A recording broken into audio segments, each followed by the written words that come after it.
Cheers and welcome to the Deadlights podcast. I'm your host, Sam. And I'm your other host, Leslie, and we're bringing you another week of horror. Another one. Because you want it. Another one. Fucking want it. Yeah, of course. We're back. You're back. And we're back. Streets back. All right. We are not high at all. Nope. Didn't smoke anything before this. No, this is a clean house right here. Well, this right here is apple juice. Yeah, and this is apple juice. We didn't smoke anything, but if you do, I think it'd be rightfully so before this movie. It's pretty heavy. It's heavy. I was not expecting it. A pretty heavy movie. Actually, I didn't know what I was in for. 35 pounds, 45 pounds of heavy, usually. Average. Whoa. That's kind of heavy. Can't hold us forever. What did we watch? Well, we watched Rebirth from 2023, directed by Laura Moss, written by Laura Moss and Brendan J. O'Brien. A morgue technician successfully reanimates the body of a little girl, but to keep her breathing, she will need to harvest biological materials from pregnant women. When the girl's mother, a nurse, discovers her baby alive, they enter into a deal that forces them both down a dark path of no return. God Dun, damn. dun. Right off the bat, though, the title of the movie. Interesting. It just is too on the nose. Yes. I don't quite like it. Mm-hmm. I don't know if they were just like, this is not a priority. We're just gonna call it what it is, and then change it later. And then they never did. They're like, let's just call it this. Just keep it. Yeah. There's a slash in the title. Isn't that interesting? Yeah. Wow. Slash. Edgy. Literally. It's like, they do a lot of slashing in this movie. They definitely do a lot of slashing. This is a medical horror movie. Mm-hmm. I haven't had one of these in a while. And kind of a retelling of an old tale that we all know. Dr. Frankenstein's story, essentially. It also reminded me of Poor Things. Absolutely. We got reanimating things from back from the dead was hot in 2023. Hot topic. All right. Let's just get into it, shall we? Let's do it. Into Birth/Rebirth. Let's open up the can. Beep. Open that up and take a sip.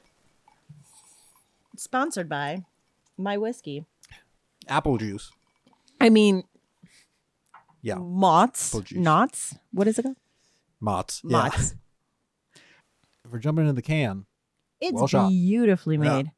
Beautiful. Mm-hmm. I mean, they kept to these oranges and blues pretty much the entire time. That was their color palette. Some yellows in there too, which was really nice. I liked these like warm and cool tones together because in the end, this movie is really about like opposites coming together, and sometimes they work well together. Oh, yeah. In the way of the color, it did. In the way of the characters, maybe not. Oh, God. And speaking of the characters, right off the bat, we get such a precise medical person, and it's kind of disturbing because right off the bat, we're like, are we supposed to like her? Is she okay? Why is she doing these things? Rose, played by Dr. Rose, played by Maureen Ireland, is like so cold. And that is like that cool tone, like the most medical type A personality. Rose, I've asked you to put your phone on silent. it's just set for emergencies. So I have an emergency. Rose, I need to leave. Where's your wife? She's already at the school. Then why do you need to leave? Excuse me? If she's already there, you don't need to leave. You're choosing to. And then mixed with the other side, which is Celia, played by Judy Reyes. God. She is this mother. She has all of the heart, all of the emotion invested in this because it's her daughter. Mommy, Yes, baby. can I tell you a secret? Of course. I'm not getting enough attention. So then we have these two characters coming together and throughout the movie balancing each other out. and they're learning from each other, but like they're doing horrible things. Yeah. You're cheering for them, but also they're doing unethical, medical, illegal shit. Mm-hmm. Your daughter's genetic profile made her a perfect candidate for an experimental treatment I've been working on. For meningitis? For death. And yeah, like you said, they give things to each other along the movie. And that I liked how that was, played out in the story of this cold medical person, Rose, becomes a little more warm because of Celia. She actually starts feeling like a human being that might actually care for people. And then Rose is giving Celia kind of this sense of insanity, this insane focus that makes any sacrifice worth it. This experiment is bigger than your daughter, or you, or me. My daughter is not an experiment. This line, how long has it been kinking? Every time she shifts. Well, it's too short. I'm not able to be here all the time. She can't be left alone. Ever. Do you have a pullout? For them to reanimate this person, create life, they needed both of that. Like they did need, though we didn't really like her, they did need her to like do all the medical stuff. She was the one that figured out how to reanimate life. And then they also did need Celia as well to have that like warm side, that like nurturing side, instead of it just being an experiment. It actually is like a growing of a life. And we saw that the daughter was actually progressing faster than what was expected. And that's because of both of them. Both parents. Yes, exactly. So it's this nice tie that we have. But then in the end, it is the question of, are all the sacrifices along the way worth it? And how far are you willing to go? How far? Okay. How far is love going to take you? She's regenerating faster than I expected, faster than Muriel. You make that sound like a bad thing. We only have enough serum for a few weeks. And I found a match. Emily Parker. O negative. HLA markers aren't perfect, but I can work with them. She had a triple test last week. I botched the results. She'll have to come in for an amnio. That's awful. Amniocentesis is a simple procedure. The risks to mother and fetus are negligible. She has to come in for an amniocentesis every month until Until she reaches term. Once we have access to the placenta, that will get us through the rest of the year. In order to keep someone alive, you have to then end life. Yin yang, baby. And that's what we saw at the beginning and at the end. There was a scene, the opening scene is like this cross-cutting between this mother that died and this baby that made it. And so it's going back and forth between the morgue and the preemie unit where the baby is alive. So it is that it's showing that exactly what you're talking about, that yin and yang, that like to create a life, you also have to sacrifice a life. I also wanted to talk about the editing because I thought it was very well paced actually in the editing process. Like I said, I talked about that cross-cutting scene and then the passage of time too. You even mentioned it while we were watching it, is very well done.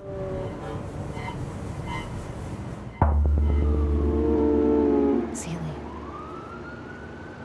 we're here.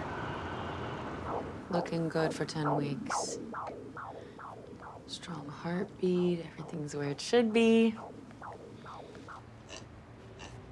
Is she due for a fresh bag? She doesn't need another transfusion until Saturday. It is Saturday. Oh, we just jumped a week, 2 weeks at some point, a month. And they edit it to kind of make it feel like we're losing time along with these characters. Like one of them is not sleeping really. Both of them, I'm sure by the end, aren't really sleeping because they're obsessed with this project. Another thing that I want to say about the can is the shots. There was so many close-ups. I think this is the most close-up kind of shots that we've had this season. And when it's done right, it's so enjoyable because it's not like you are being shown this to get a reaction. Like in Infinity Pool, we get those close-ups to see like someone getting nervous or somebody using the words to manipulate. In this, it was like we are getting close-ups because of how dedicated these two people are into their work, because it's when they're fucking working and it's all like 100% concentration in.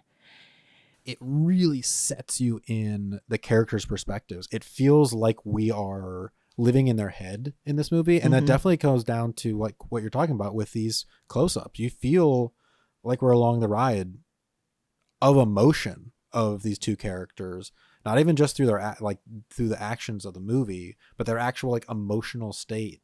It really feels like these shots reflect that. I think they did a good job of making a lot of these shots purposeful, and not only just like the close-ups, but a lot of the wide shots very well composed. When people were small in the frame, like we have a lot of things framing the frame and the shot, and framing the frame, Frame of the frame, frame and frame. You'll see it. I'll show you. frame per frame, frame for frame. But yeah, they were also well done tableaus as well. And it is, I think we should note that Laura Moss, the director, this is her directorial debut as far as just feature length films go. And she, from what I saw on IMDb, was mostly a production designer. So that absolutely makes sense. Fucking makes sense. You can make a space look aesthetically pleasing. Acting. Acting. The acting was phenomenal. Yeah, the two leads were really great. The kid. And the too? kid, of course. Jesus. Yeah. Wow. Great kid actor. Especially, so we have like two sides of like being a normal kid, which she seemed like a very sweet kid. Oh. And then the other side of her being the fucking monster that they reanimate. This is a miracle. Please don't use that word. Sorry. There's nothing supernatural or fantastical about it. This is good science and hard work over time. Let's get to the meat. Yeah. Let's see. The bacon. I guess she wasn't eating meat, but let's get to the meat of this movie. Let's do it. And like we kind of mentioned before, it's a classic story of going against nature. Can we control nature through these medical means and reverse death? Can we bring someone back to life? And then what are the consequences of that? How much do you have to sacrifice to bring a life back? But there are ethical considerations. If Muriel had woken up in pain or distress, I would have put her down. But she didn't. No. Where's the ethical line? Where is it? Where? And that's where that slash in the title comes in. So maybe I'll take it back. Maybe I do like the title. Rebirth / Rebirth. Yeah, slash is important. Slash. Yeah. It's also the two sides, that we see the two perspectives in the movie. Damn. The two things, Rose is the Dr. Frankenstein obsessed with the project, and Celia is the heart and soul. The nurturer, the mother. The mother. That needs to be there when a baby is born. She was smiling today. It's a primitive reflex. I know, but it's a good sign. I'll be back after 8 with everything on the list. There's salad in the fridge. I wish there was enough organs for whoever needs one to receive one. But also, how do we get there? If we're going to question regeneration and mutation, how are we going to help the people that need one? And then when you are there and the only solution is receiving a new liver, are you going to question where it comes from? No. I'm not trying to be absolutely empathetic at all, but these are just questions that just arise when you are there, and you will do anything to survive or for the person that you love to keep living. Yeah. You know? And God, man, to be in that no. Yeah. I don't want to be in that position. It is nice because not nice, but it's cool because it puts it makes us ask these questions to ourselves. Like, would we do this if we were in this position? If we found that our loved one was alive when you thought they were dead, would you question it? It is a cool, this story that we've seen done before, maybe in other forms. It's still a good story to retell in new contexts because there's still good questions to ask. How far are you willing to go for science or for love? I have to examine her or she'll die. She's alive. I'm really liking these movies that people are making right now. 2023 was a good one so far. Wow. Yeah. And we jumped right in too. Like we're like, this is a medical film and this is what you're going to be getting. So immediately you're just like, oh my God. Yeah. Okay. And it's gory, but because it's medical, to me, my own perspective is that I can then swallow it a little bit better. I can intake it better. Right, raw. No, I can see it because otherwise you're the one that sees me watch the movies, but You still had some trouble. I let's be honest. recoil. What do you mean? Me recoiled a hiding bit. my fucking face behind the pillow. I'm gonna watch. You're talking yourself into it. Yeah, that was. I'm forcing myself to see it. Whoa! Another thing too that this movie kind of asks in the end, and especially with the ending, is what about the person that you bring back? Like, it seemed really hard for the little girl when she was back. She couldn't communicate. She couldn't walk. And then they end up losing her again. The monster dies. Oh. And then that's when they're pushed to go the farthest they've ever gone in order to bring her back again. And then that last shot of her waking up again.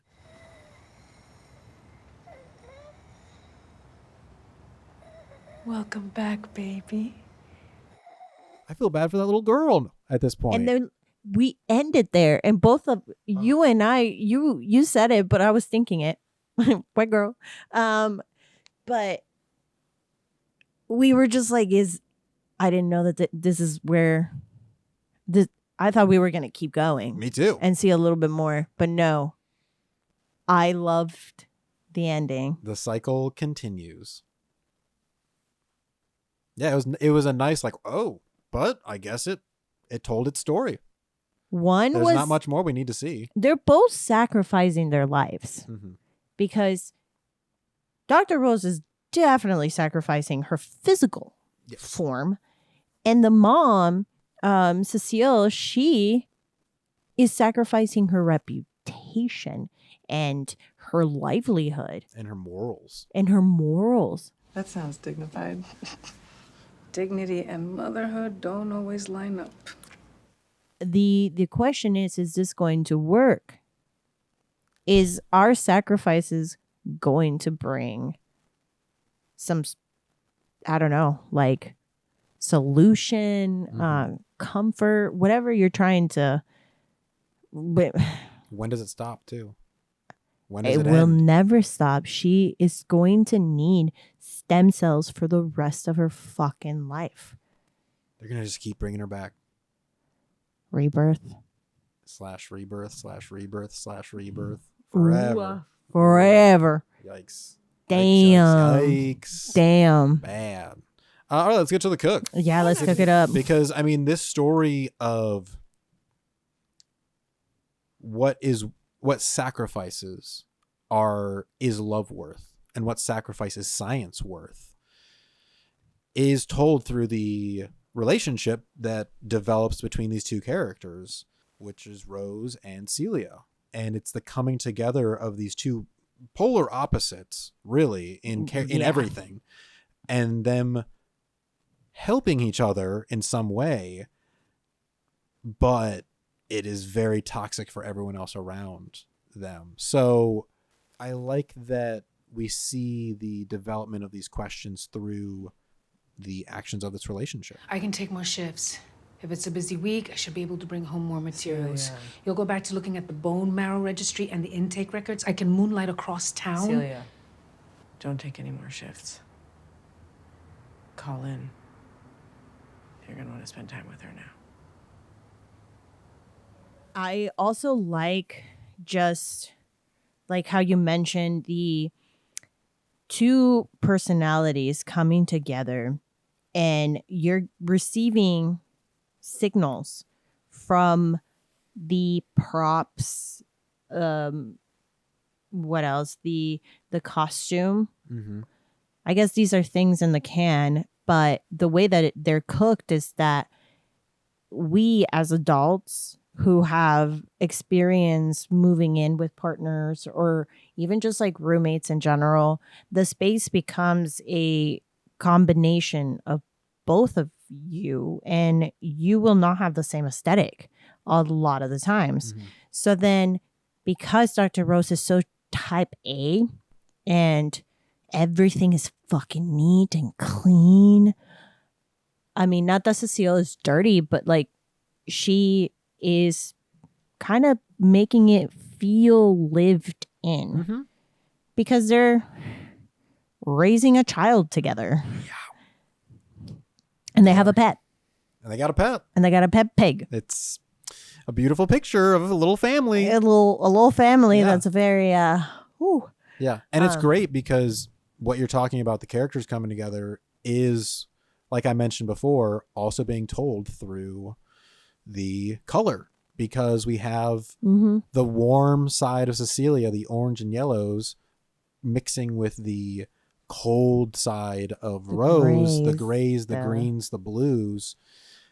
And we have those literally coming together visually in shots. And then the one shot that I thought of was this really cool wide shot after Celia ended up sacrificing the pregnant woman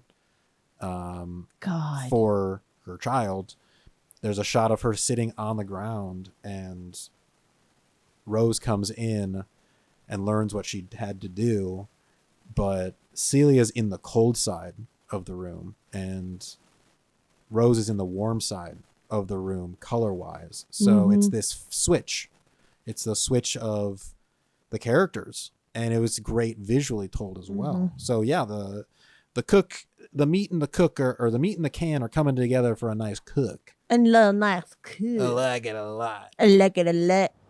Then let's get to work. Well, let's get to the thrill and medical horror for sure. Like you said, we're getting some close-ups of legitimately seeming medical procedures. And it's for the sake of science, and it's for the sake of love. And the scary part becomes really like how far those things will push you. Because at a certain point, I think you're right, we get a little desensitized to the physical horror, the effects, the procedures that they're doing, because they're doing so much of it. But by the end, they're the ones that become scary, because they are pushed to the point of, we will kill to save lives. And where are they going to push the line to next? Yeah. Ooh.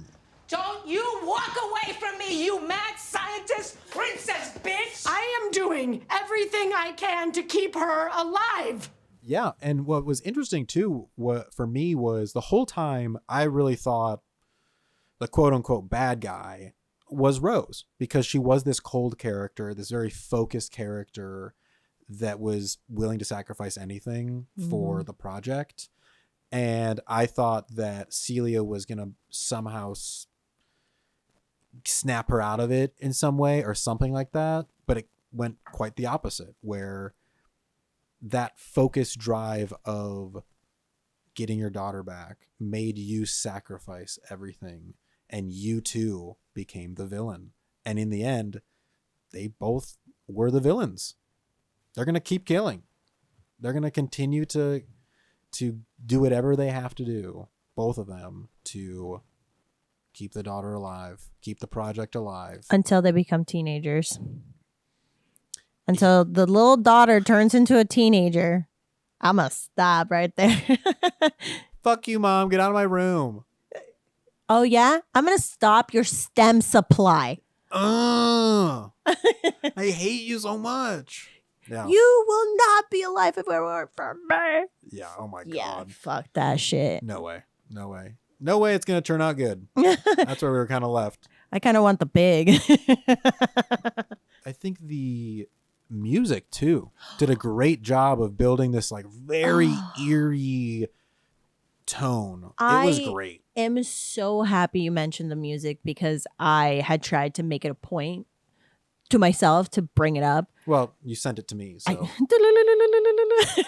receiving, translating.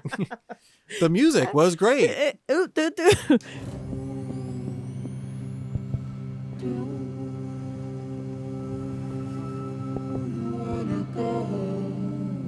It was almost sci-fi-ish in a way. I mean, I guess this kind of is a sci-fi movie because we're talking about science fiction, because that's what that means. And it kind of was a little alien, you know, with that heavy droning and the slow pace. It reminded me a lot of Under the Skin at some points. And it really drove home the creepiness of the movie. Well, they did describe the baby as an alien. This little alien parasite is giving me a run for my money, I swear. The post-credit music. Mm-hmm. Oh my God. It was so good. It was so creepy and indie. And then they were like just shouting out the elements of what a human being is made out of. And I was just like, oh. Walls made up of air, made of doldrums, made of hunger. It reminded me of Full Metal Alchemist because they themselves are trying to recreate. So Rebirth. And it's alchemy, you know? Mm-hmm. So it's magic. I'm definitely listening to the soundtrack. Yeah. Oh, it's really good. Check it out by insert name here. Cut to the clip. Yeah, absolutely. And let's get to the ride. Let's get to the final ride. Woo! Like we said before, like at the end, we were like, oh, I thought I was going to keep going. Wait, did we go through the thrill? Is the thrill? Yeah, we talked. That was what we were just talking about. Oh. Yeah. Boy. Bye. Boy. Okay, let's get to the ride. Of me saying it. That's so funny. That's yeah, so it was well paced. I thought that the pacing of the movie was great. The editing with the music, I thought it was a slower burn. We had slow moving shots. Nothing was really as like action-y at all. Nothing was too fast. Everything was kind of living in this quiet, slow burn, which I really enjoyed that about the movie, and it kept me engaged. And then at the end, I was like, oh, I can keep going. I wish we kept going. Like 10 more minutes. Yeah. Which is cool to have that. That's successful of a movie to make me want to continue watching. Yeah. I mean, it's weird to say, but it was just beautifully told. Mm-hmm. I like how we know that Sylvia is going to be the empathetic one. We get that one shot of her coming into work, and she has to help in the birth center, and she is guiding the mother. Hold on, I'm gonna do the episiotomy now. What? No, please, I didn't even get a chance to try. The heart rate's stable. Maybe we can give Mom a chance to do it on her own. Please. Fine, let's go. And that's how we know, oh, this person is empathetic. She's compassionate. She's been through this. Supportive. So, supportive. Yeah. You know, warm. strong, telling the doctor what to do. Yeah. She's just like, setup. not yet. But she said it in such a balanced way of just being like, hey, I understand that you just want to get through this, but like, let's give her a chance before we do that. Yeah. So. And good cast too with Judy Reyes. I thought she did a great job as that concerned mother. And the whole time really like, because her character is so like empathetic, but also will not accept that her daughter is dead. We really feel for that. And we're explaining away a lot of really bad stuff that she ends up doing because she's doing it for quote unquote good reasons. I'm doing okay. I didn't hear anything about a service. There wasn't a service. But you'll have one. We're not religious. Yeah. And she was a really good, she played that role just very well. So well. My God, to be so, but also I think it's just the way that she looks too. She just looks like someone that I could trust. You know, the whole time I just wanted to give her a hug. I was just like, oh, come here. She didn't cry. She didn't fucking cry. And that's the thing. That's when you're just like, ooh, girl, you're repressing a lot, and that this is how you were able to murder someone. Oh, that was awful. That was an awful scene. I hated that scene. Yeah, great cast for both leads, honestly, because the other one did a great job too. Yeah, she did. Marin Ireland. I've never seen her. I have not either. I looked at her IMDb. and didn't really recognize much. Wow. What a film to just come in and she fucking slayed. Yeah. Literally. Slayed. We didn't like her for the most part, but by the end we're like, okay, I get her character. Oh my God. I get her character still. Yeah. You're just like, oh, am I okay? Like, am I a good person? No one's okay. No one's okay by the end of this movie. Slay.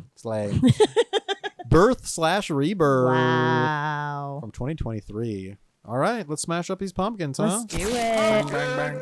I have a number actually. Smash it. Smash. I'm gonna give it a 4.5. 4.5. That's how much I really enjoyed this film. The 0.5 is just basically removed from I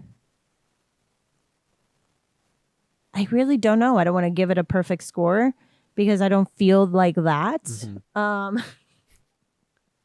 don't feel like that, you know? I don't feel like that. I don't like you. I just like you, man. Yeah. But for all the reasons that it receives a 4.5 is the fact that, I mean, the story was so well crafted. And like you mentioned, the pace of it, I think with a movie like this, pace is important just because it can start looking like every other reanimated movie. Reanimation. Oh. Yeah. And because I have seen Poor Things recently and I really enjoyed it, I can't help but to draw comparisons to it. But they're two different stories. One's more comedic. This one's much more real. Had me thinking about birth, about death, about just all these different concepts that we've mentioned throughout the podcast. So I really like that is thought-provoking, and it's real enough that it's in a comfortable level. It's not Martyr. God, I can't fucking, my voice is like going I was okay that we didn't get there to Martyr. Oh, you know, like see one of those once in a full moon. I don't ever want to go as close as that. But my cousin, I mentioned to you that I was like, never see this movie. And she was just like, oh, I'm seeing it tonight. Okay. And I was just like, oh my God, what did you think? And she was like, oh yeah, no, the movie that I recommended earlier, much worse. And I was like, excuse me? I right. forgot the title. I'm gonna. It might come up. I want us to see it because she's like, I need you to review it. So. Well, that's why we're doing this. We're pushing ourselves too. Fuck. Yeah. It's a good reminder that there is a line for horror for us too. Still. Yeah. That's it. I mean, it was horrifying, but it is kind of exciting that there are things out there that can actually truly scare us still. I mean, the fact that we both also were on the same page of just being like, fuck this shit, and like walked out of the room. I was just like, man, I'm glad I'm watching movies with you. Yeah. Because if you would have been like, that wasn't that bad, and I'm over here just like bawling my eyes out and like left the room and being like, no, man, yeah, no, that wasn't bad at all. Oh no, it was fine. No, no way. Nope. Couldn't hide that. Couldn't hide that. All right. Cool. Yeah. And I think that's a very, I mean, 4 or 5. That's a great score. Yeah. That's a high praise, and I think it absolutely deserves that. And that's what I was going to give it to. And you know, you were kind of talking about the inspirations of this movie, and I saw a lot of elements, and we've seen this story told so many times. I mean, going back to Frankenstein, obviously, but I think of Reanimator. I think of Eyes Without a Face too, that French film that we watched for the 31 days. Actually, it was the first one that we watched. It was really, you know, telling those old stories that we know, but it was told from different perspectives and told in kind of an unexpected way, which I did really appreciate that. Did it get me to that level of horror, of just like horrifying things? No. I think that's where some of the 0.5 comes off for me, but loved the acting. I like that. I'm going to steal that. All right, take that. Cut to the clip. I like the story. I like the acting. And I think that for a directorial debut for Laura Moss, pretty good stuff. I'm excited to see what she's got coming next, because this was only last year. Which is exactly where we were. What the fuck is going on with my voice? Wait.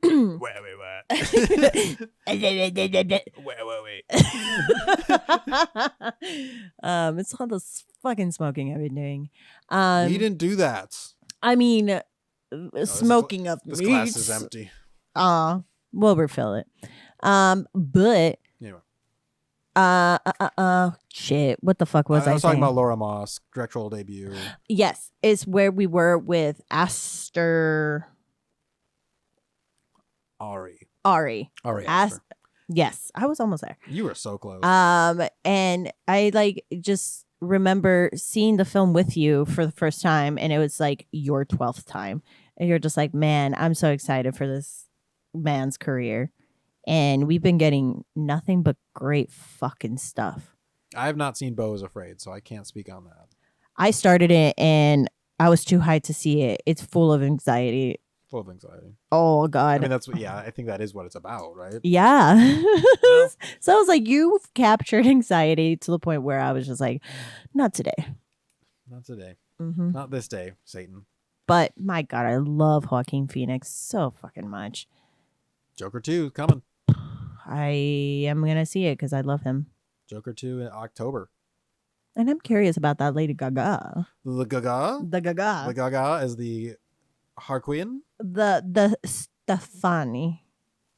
Stefani. Yeah, that's her name, right? Stefani? So? Yeah. All right. Birth/Rebirth. Yep. Thank you so much. We'll put that one to bed, baby. We will. Oh. Lullaby and good night. Should we see what we have for next week? It's your turn. It's my turn? All yeah. right. Let's see what we got. All right. What do you want? What do you want? I'm trying to give it to you. Equal pay.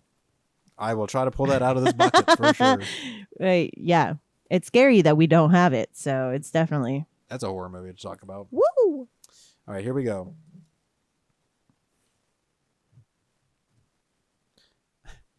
Cool. Aliens visit the sinister Usher family man. Okay, I'm gonna start over because it's not aliens. It's Alan.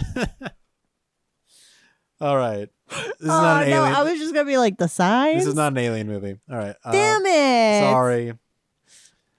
Alan visits the sinister Usher family mansion, where his friend Roderick is painting a portrait of his sickly wife, Madeline. The portrait seems to be draining the life out of Madeline, slowly leading to her death. Ooh. Scary.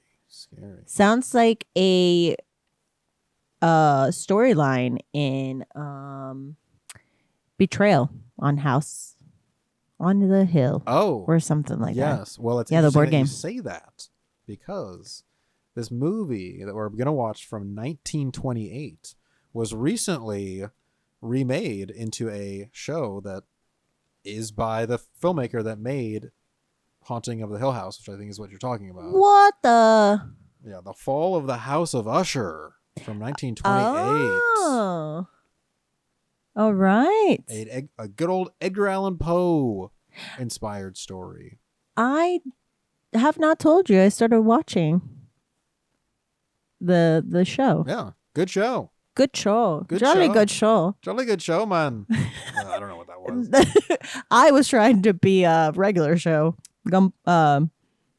Pops. I was definitely irregular show in that one. I don't know what it was. If there's one thing you should know about me, it's I should never do accents. No. I'm glad we agree I on shouldn't that. either. I'm Okay. not great at it. That was better than mine for sure. Well, I was trying to do Pops from regular show. Oh, okay. I don't So know. I guess. I think I was too. I was trying. All right. right, let's get out of here, huh? Yeah, we have a phone number. You do have a phone number. Now you can call us at 773-669-6677. And you can have my phone number 12345-678. No, you can follow me on Instagram, Color Me Leslie. And me at BeepBeepRichieT. Beep, beep. You can follow us at the Deadlights Pod. Woo! But until next time, Until next time. let's Let's get spooky. Ooh. Birth slash rebirth Slash. So many slashes. Slash.